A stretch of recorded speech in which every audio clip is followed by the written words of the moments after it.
Shalom, selamat jumpa kembali di pembelajaran 9. Semuanya tetap semangat ya. Dan Ibu harap semua sehat, kuat dalam menghadapi COVID ini. Sebelum kita memulai pelajaran kita pagi ini, kita bernyanyi.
Kita berdoa.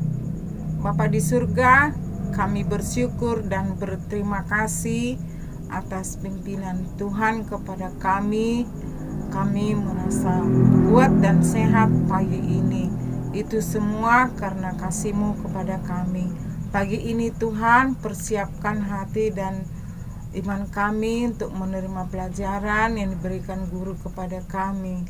Tuhan, ajari kami selalu untuk berbuat baik kepada sesama. Tuhan, berikan hikmat, akal budi, kebijaksanaan kepada kami, agar kami mengetahui pelajaran yang diberikan guru kepada kami. Berkati semua yang bekerja di sekolah ini, dari kepala sekolah, guru-guru. Tuhan, berkati orang tua kami, di mana saja pun mereka bekerja. Berikan kesehatan dan kekuatan bagi mereka, agar mereka dapat bekerja dengan baik, nama-Mu dipermuliakan di permukaan bumi. Tuhan, ampuni dosa kami, agar tidak terhambat berkat-Mu bagi kami. Terima kasih Tuhan, kami berdoa di dalam nama Tuhan Yesus Kristus. Amin. Materi yang lalu, gereja yang bersaksi. Materi pelajaran hari ini, gereja yang bergumul di dunia, bab 5 halaman 53. Pembacaan Alkitab diambil dari Matius 5 ayat 3 sampai 12. Mari kita baca bersama-sama. Berbahagialah orang yang miskin di hadapan Allah, karena merekalah yang mempunyai kerajaan surga. Berbahagialah orang yang berduka cita, karena mereka akan dihibur. Berbahagialah orang yang lemah lembut, karena mereka akan memiliki bumi. Berbahagialah orang yang lapar dan haus akan kebenaran, karena mereka akan dipuaskan. Berbahagialah orang yang murah hatinya, karena mereka akan beroleh kemurahan.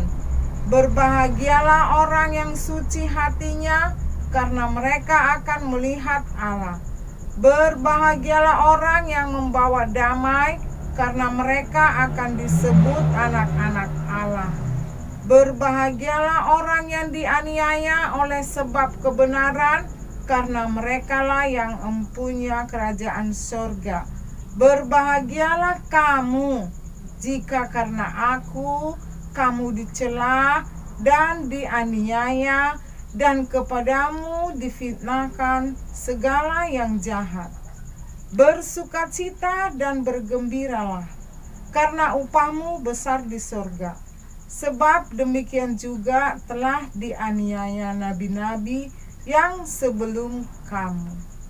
Tujuan pembelajaran: siswa mengetahui bahwa gereja yang bergumul di dunia adalah untuk menyelamatkan orang berdosa.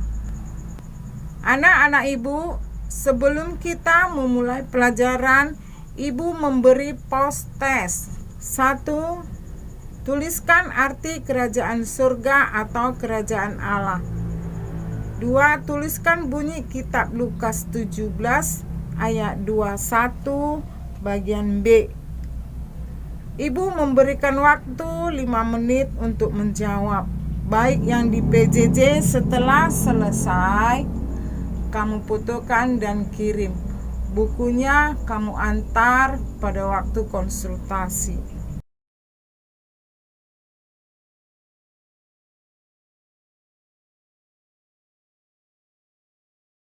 Waktu menjawab telah selesai. Ibu berikan waktu 5 menit untuk membaca buku halaman 54 sampai 56 bab 5.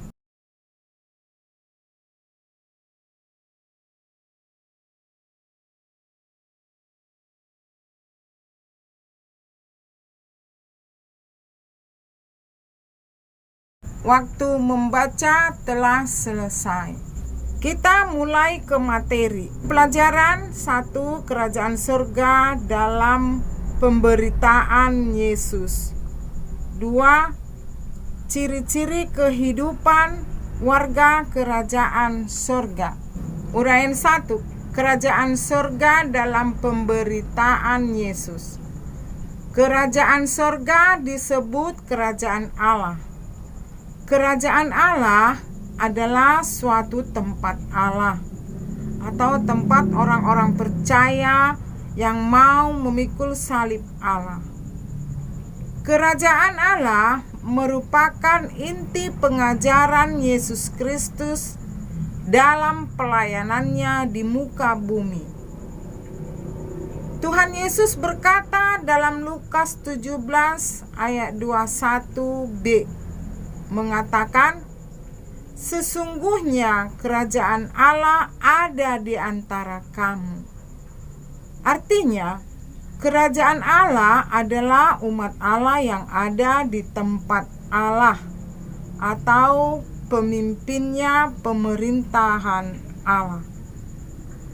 Kerajaan surga ketika kelompok orang yang menyerahkan dirinya kepada Allah. Kitab Matius 7 ayat 2 mengatakan, "Bukan setiap orang yang berseru kepadaku, Tuhan, Tuhan, akan masuk ke dalam kerajaan surga, melainkan dia yang melakukan kehendak Bapa-Ku yang di surga." Artinya, umat Kristen harus mencerminkan hidupnya sebagai warga kerajaan surga dan tidak berbuat dosa.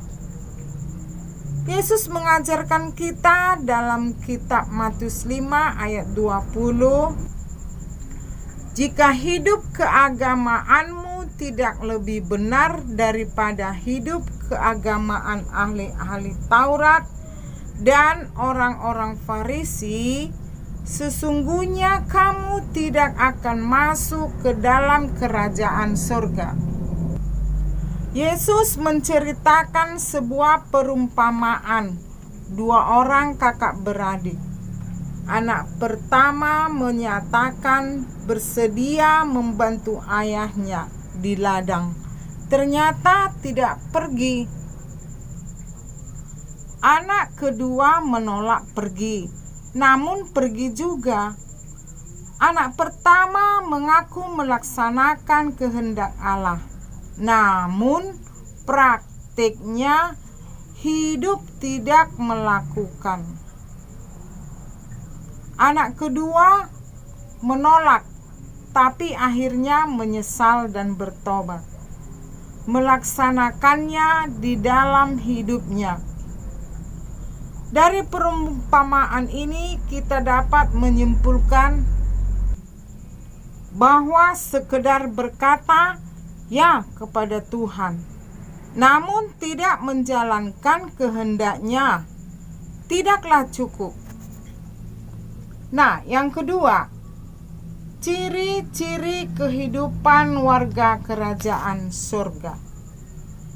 Tuhan Yesus menyebutkan ciri-ciri kehidupan warga kerajaan surga mengenai kebahagiaan dalam kitab Matius 5 ayat 3-12 yang baru kita baca tadi.